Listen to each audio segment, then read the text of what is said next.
సిద్దిపేట జిల్లాలో గ్యాస్ కొరత లేదని జిల్లా కలెక్టర్ హైమావతి పేర్కొన్నారు. ఈ మేరకు జిల్లా కలెక్టరేట్ కార్యాలయంలో ఏర్పాటు చేసిన గ్యాస్ ఏజెన్సీ రివ్యూ సమావేశంలో మాట్లాడారు. 3,32,850 డొమెస్టిక్ గ్యాస్ కనెక్షన్స్ ఉన్నాయని తెలిపారు. అలాగే జిల్లా వ్యాప్తంగా కమర్షియల్ కనెక్షన్స్ 1,533 మాత్రమే ఉన్నాయని పేర్కొన్నారు. గ్యాస్ వినియోగదారులు ఎలాంటి ఆందోళన చెందొద్దని సూచించారు. సో సిద్దిపేట జిల్లా వాసులందరికీ విజ్ఞప్తి అండి, ఈ మధ్య స్టేట్ పేపర్లో అంటే మన జిల్లాలో ఈ ప్రాబ్లం లేదు. స్టేట్ పేపర్లో మనకి గ్యాస్ సిలిండర్ కోసం బారులు తీరిన కన్జ్యూమర్స్ అని చెప్పేసి న్యూస్ వస్తూ ఉంది. సో మన జిల్లాలో అలాంటి ప్రాబ్లం లేదండి. ముఖ్యంగా సిద్దిపేట జిల్లాలో మొత్తం 3,32,850 మనకి గ్యాస్ కనెక్షన్లు ఉన్నాయి. డొమెస్టిక్ సంబంధించి ఎలాంటి ప్రాబ్లం లేదు. కేవలం దీనిలో మనకి కమర్షియల్ కనెక్షన్స్ 1,533 మాత్రమే ఉన్నాయి. మిగతావన్నీ కూడా డొమెస్టిక్కేనండి. డొమెస్టిక్ గ్యాస్కి ఎలాంటి రిస్ట్రిక్షన్స్ ఎలాంటి ఇబ్బంది కూడా లేదు.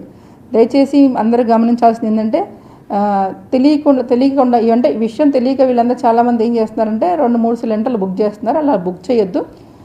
మీరు కనుక అందరూ యాజ్ యూజువల్గా గతంలో ఎలాగైతే కనుక బుక్ చేసుకునేవాళ్ళు అలానే అదేవిధంగా బుక్ చేసుకుంటే మీకు మ్యాక్సిమం 1 or 2 డేస్లో వస్తుంది.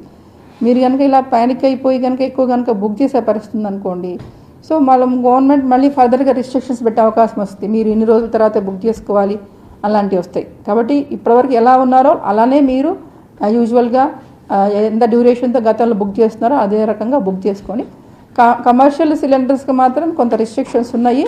అది కూడా పర్టికులర్గా ప్రయారిటీ సెక్టార్స్ ఎవరంటే కేజీబీవీ స్కూల్స్ కానివ్వండి, education department, residential hostels, residential schools, అదే రకంగా హాస్పిటల్స్. సో వీటికి మాత్రం ప్రయారిటీ సెక్టార్ కింద గుర్తించి వీటికి మాత్రం కంపల్సరీగా కమర్షియల్ సిలిండర్స్ని టైంకి రిలీజ్ చేయమన్నారు. వాటికైతే చేస్తాము.